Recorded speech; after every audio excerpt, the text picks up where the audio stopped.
Assalamualaikum warahmatullahi wabarakatuh. Selamat pagi, salam sejahtera bagi kita semua. Kenalkan, nama saya Dun Senandi Gatut. Saya ada mahasiswa ilmu politik Universitas Muhammadiyah Jakarta. Untuk saat ini saya sedang menjalankan masa studi dalam tahap semester 2. Puji syukur kita panjatkan kepada Tuhan Yang Maha Esa karena berkat rahmat, hidayah, dan karunia-Nya, alhamdulillah kita semua masih bisa diberikan nikmat iman, nikmat Islam, dan nikmat sehat, serta masih bisa melakukan segala sesuatu aktivitas pada masa pandemi COVID-19 ini. Walaupun ada beberapa protokol-protokoler yang telah diterbitkan oleh pemerintah untuk dapat kita jalankan dan kita lakukan sama-sama.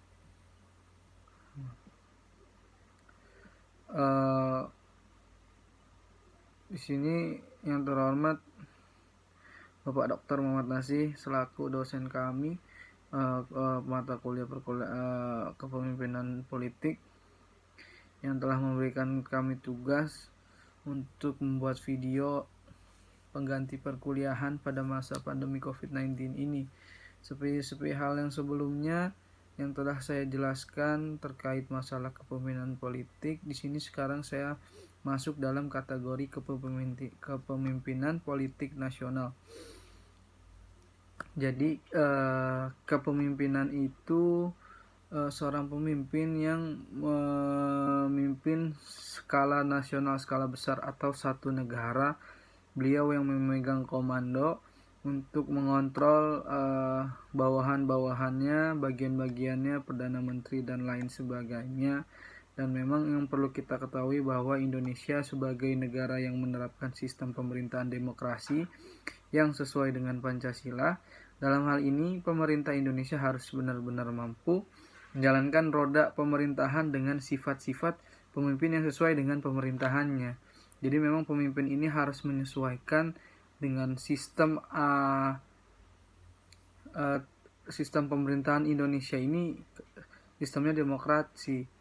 Jadi seorang pemimpin ini harus lebih bijaksana, harus lebih mendengar suara-suara dari rakyatnya gitu.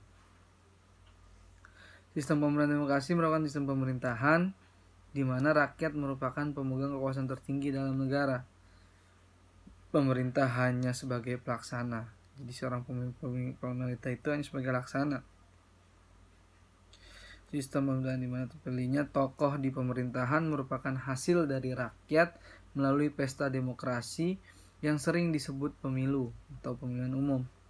Nah, dalam acara 5 tahun sekali, rakyat berbondong-bondong untuk memilih calon presiden dan wakil presiden yang notabene adalah berasal dari rakyat. Nantinya akan menjadi pelayan rakyat dan berkewajiban untuk bertanggung jawab atas berjalan atau tidak roda pemerintah. Sudah diuraikan. Jadi yang dimaksud dengan Pancasila ialah yang tercantum pada pembukaan Undang-Undang 1945 tentang ketuhanan yang Maha Esa, Indonesia adil dan beradab, persatuan Indonesia, kerakyatan yang dipimpin oleh hikmat kebijaksanaan dalam permusyawaratan perwakilan, serta keadilan sosial bagi seluruh rakyat Indonesia. Nilai-nilai tersebut harus dihayati, yaitu diresapi dan diendapkan dalam hati dan kolbu, wabil khusus untuk seorang pemimpin yang memimpin negara ini skala besar, skala nasional gitu, sehingga munculkan sikap dan tingkah laku yang utama terpuji dalam kehidupan sehari-hari, untuk kemudian diterapkan serta diamalkan dengan kesungguhan hati dalam kehidupan bermasyarakat, karena orang-orang menyadari sedalam-dalam Pancasila sebagai pandangan hidup bangsa dan sumber kejayaan masyarakat.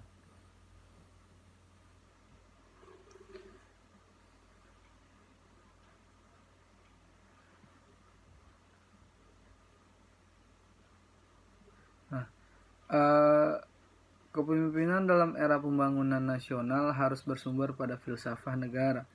Itu memahami benar makna dari perencanaan, pelaksanaan, dan tujuan pembangunan yang dicapai, khususnya menyadari pembangunan manusia Indonesia seutuhnya dan pembangunan fisik demi pemenuhan kebutuhan pokok dan real dari rakyat, serta peningkatan kehidupan bangsa asas manfaat usaha bersama. Memang seorang pemimpin yang mengakomodir atau memegang kendali di dalam satu pemerintahan negara yang sudah mencakup nasional itu memang harus memiliki jiwa yang seperti ini, harus memaknai, harus mencerna, dan harus tahu apa yang dia lakukan. Karena banyak tinjauan-tinjauan yang memang harus menguntungkan untuk rakyat, menerapkan sistem yang baik dan benar, menjaga alur komunikasi ke beberapa jajaran seperti Perdana Menteri, terus ke wali kota, bupati, RT, RW, dan lain sebagainya. Nah, seorang pemimpin itu harus bijaksana karena karena pemimpin itu membawa banyak umat, banyak manusia yang harus diselamatkan, harus diperhatikan gitu. Jadi memang harus menimbulkan lagi rasa respek yang luar biasa. Jangan pernah mementingkan diri sendiri, harus lebih mementingkan kepentingan rakyat. Hal apa saja yang sekiranya itu kurang, yang sekiranya tidak terakomodir dengan baik, seperti pembangunan jalan tol. Nah, hal-hal akses-aksesnya itu harus diperhatikan dari setiap desa, kota, maupun provinsi. Agar apa? Agar mendapatkan salah satu fasilitas yang baik gitu. Dan di situ kita bisa menilai ternyata pemimpin yang baik itu memperhatikan banyak dari beberapa perubahan-perubahan yang dilakukan dari maupun sektor ekonomi, dari sektor pertanian, pangan, terus sektor keuangan, SDM. Yang paling penting adalah seorang pemimpin yang baik itu bisa membangun sumber daya manusia ini sendiri. Ketika sumber daya manusia sudah dibangun dengan baik, dengan berkonsolidasi ke beberapa tempat, bagaimana caranya, hal-hal apa aja yang harus dilakukan, strategi-strategi yang menunjang agar penduduk-penduduk Indonesia itu lebih maju lagi dan bisa terlewat transmisinya dari negara berkembang menuju ke negara yang maju. Nah, begitu. Jadi memang dibilang sangat berat, tentunya sangat berat seorang pemimpin yang mencakup skala nasional itu, karena dia memegang satu negara dan itu banyak sekali pulau-pulau di Indonesia, kecamatan, desa, dan lain sebagainya. Makanya ketika ada salah satu kebijakan yang turun langsung atau salah satu seseorang menyampaikan aspirasi, itu tidak langsung ke pemimpin nasional. Jadi memang harus ada alur birokrasinya dulu, harus melewati si ini, harus melewati bupati apa, wali kota apa, gubernur, dan lain sebagainya sesuai tupoksinya. Jadi memang pemimpin nasional ini hanya memberikan wewenang, mengontrol, memberikan tugas, dan menerima laporan terkait apa-apa saja yang harus dibenahi. Makanya butuh juga itu mencakup dari kepemimpinan daerah, kepemimpinan desa, kebijakan-kebijakan undang-undang yang harus membuat Indonesia ini lebih baik ke depannya. Seperti itu, teman-teman. Jadi memang berat ya untuk menjadi seorang pemimpin, tapi kita pada dasarnya manusia adalah seorang pemimpin gitu.